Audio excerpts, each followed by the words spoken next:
Apa sih keuntungannya dengan menggunakan teknologi VLAN? Jadi yang pertama adalah keuntungannya meningkatkan security atau meningkatkan keamanan.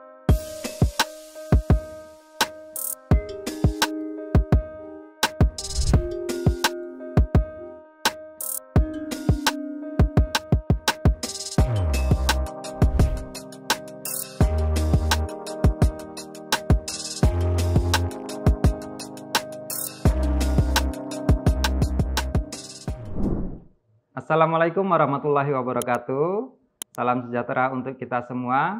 Jumpa lagi dengan saya, Jupriyadi, dari Fakultas Teknik dan Ilmu Komputer Universitas Teknokrat Indonesia.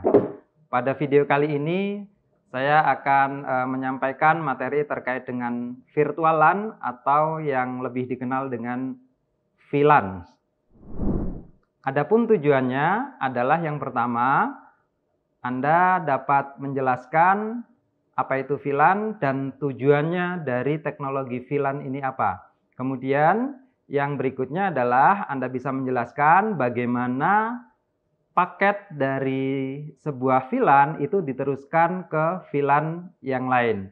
Dan yang berikutnya adalah bagaimana implementasi VLAN di dalam sebuah sistem jaringan. Mulai dari konfigurasi switch, kemudian konfigurasi trunk, dan troubleshooting VLAN. Oke, baik, yang pertama, istilah VLAN atau virtual LAN ya, itu merupakan salah satu teknologi di dalam jaringan komputer di mana tujuannya adalah membagi segmen atau membagi jaringan. Kalau kita lihat di dalam slide, di situ ada sebuah gedung yang terdiri dari 3 lantai. Kemudian di masing-masing lantai itu ada perangkat komputer dengan bagiannya masing-masing. Jadi kita lihat bahwasanya di dalam satu lantai itu kita bisa membagi jaringan yang ada menjadi 3 bagian. Jadi dengan menggunakan satu perangkat switch, ada 3 bagian jaringan yang akan terbentuk. Nah, kemudian juga di lantai 1, 2, dan 3 itu juga sama. Ada 3 jaringan ya, ada 3 network. Meskipun kalau kita lihat secara fisik ya, semua perangkat itu terhubung ke dalam sebuah switch. Tapi pada dasarnya antar perangkat PC itu tidak terhubung antara satu dengan yang lain. Antar PC itu akan terbentuk yang namanya VLAN atau virtual LAN. Bahwasanya kita lihat ya, bahwasanya di dalam fisik yang sama ya, di dalam topologi fisik yang sama itu memungkinkan dipecah atau dibagi ke dalam beberapa jaringan. Nah, ini VLAN. Kemudian VLAN ini bekerja pada layar kedua.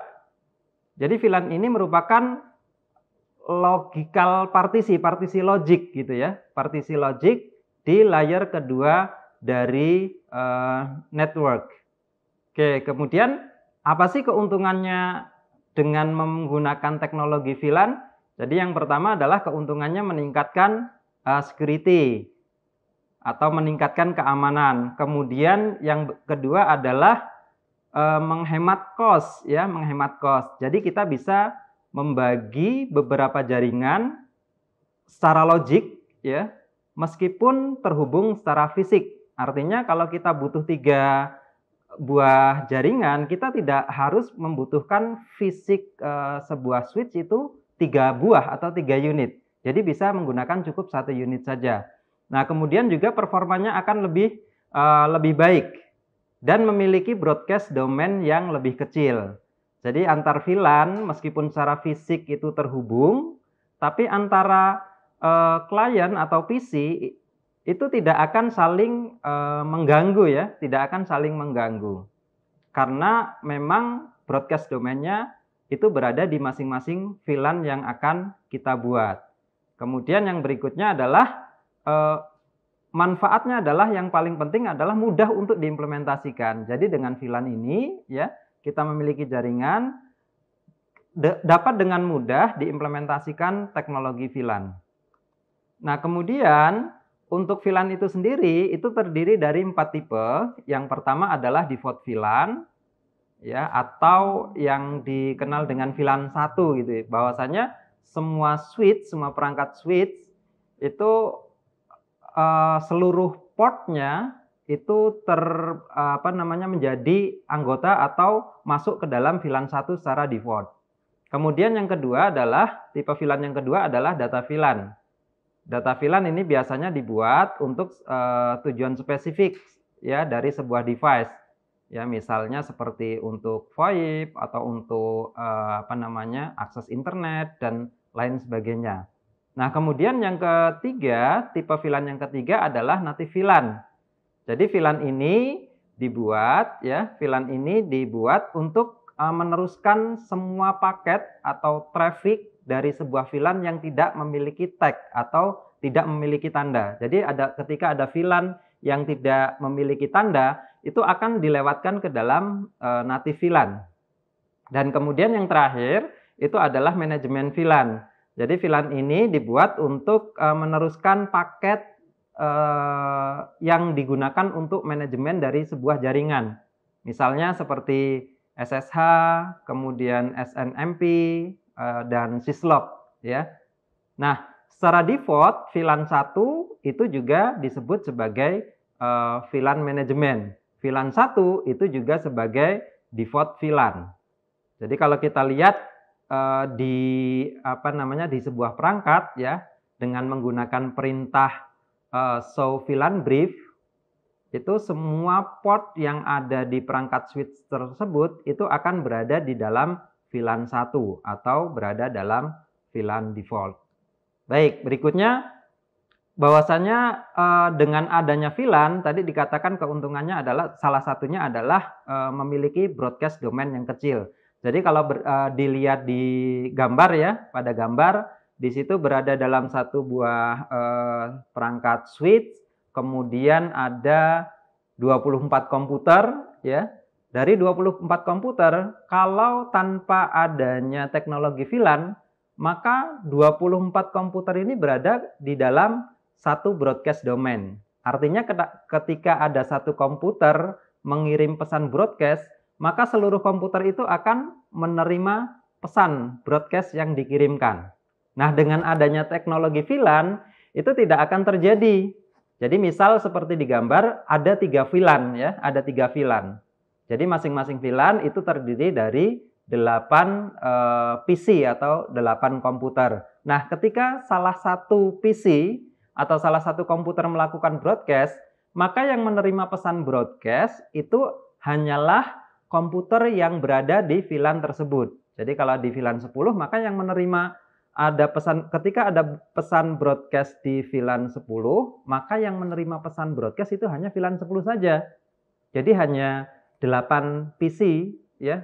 Hanya 7 PC saja yang menerima pesan broadcast, yang lainnya tidak akan menerima sehingga tidak akan mengganggu dan meningkatkan performa ya dengan meminimalisir atau mengecilkan broadcast domain.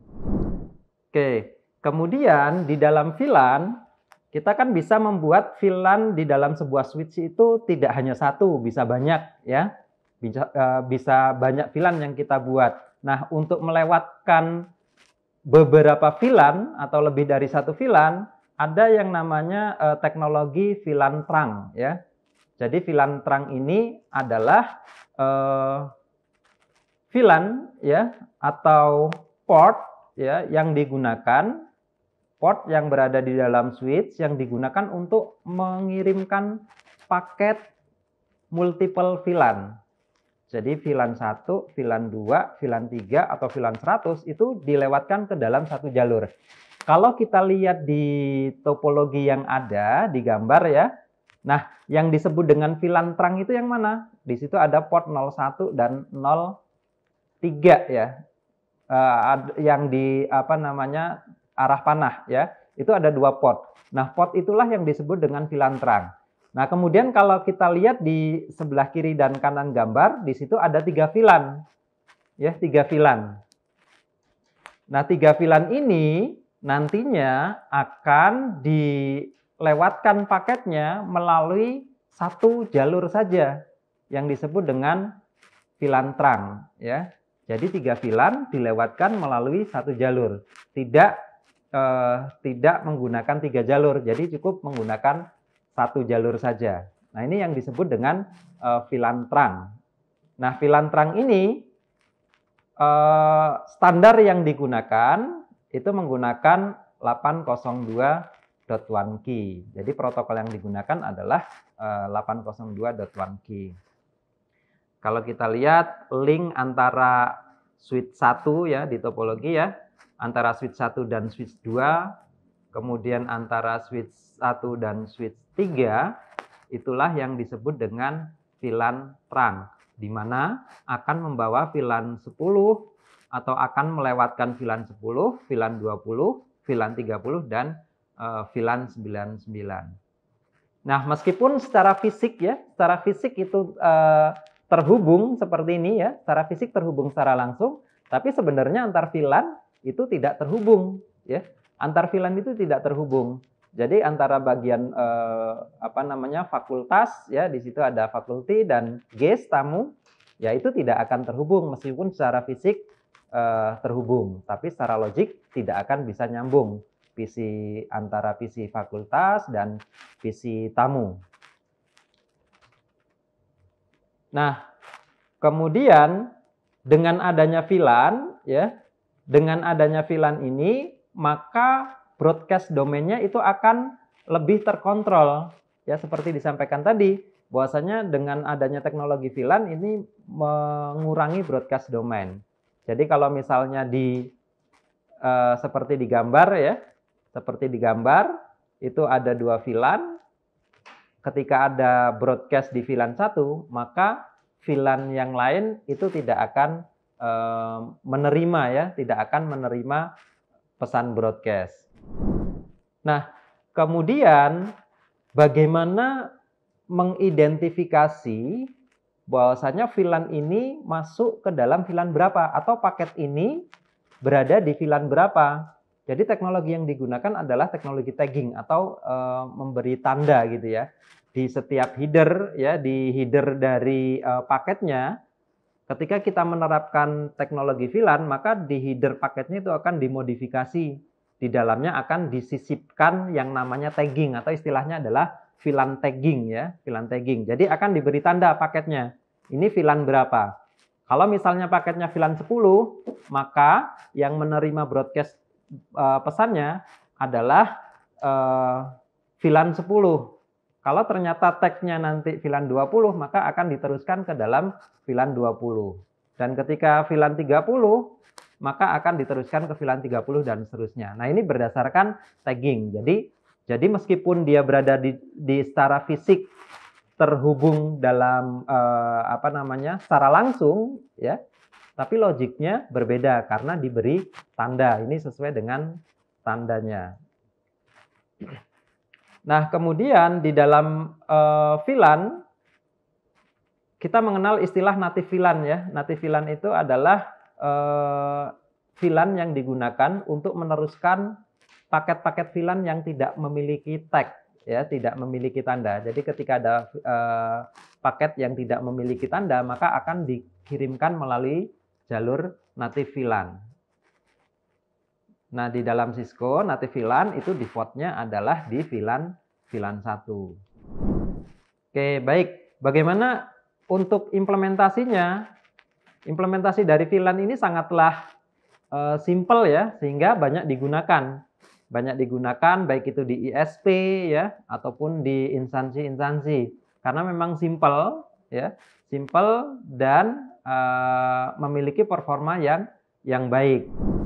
Terima kasih sudah menyaksikan video pembelajaran ini. Jangan lupa like, komen dan subscribe, serta nyalakan tanda loncengnya agar kalian tidak ketinggalan informasi update lainnya.